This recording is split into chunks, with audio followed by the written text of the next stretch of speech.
l'esprit critique face à, ou l'analyse critique face à l'intelligence artificielle. Il y a des socles qu'il faudra conserver, mais il va y avoir une qualité qu'il va falloir développer énormément, c'est celle de l'analyse critique. À la fois soit de résultats numériques, mais aussi de textes qui vont être délivrés par l'intelligence artificielle, que ce soit des phrases, des textes complets ou des livres, parce que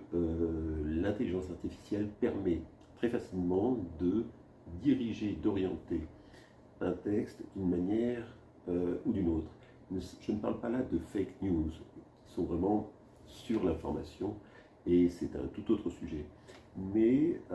à la fois, quand on voudra l'utiliser, et quand on l'utilisera et qu'on en sera le récepteur, il faudra vraiment savoir critiquer et savoir commenter, donc exprimer ce que l'on pense de ce que dit l'intelligence artificielle et décrypter ce qui est de l'ordre de l'habituel, de ce qui est de l'ordre de l'apprentissage qu'elle a eu, de ce qui lui est instillé éventuellement par ses fabricants,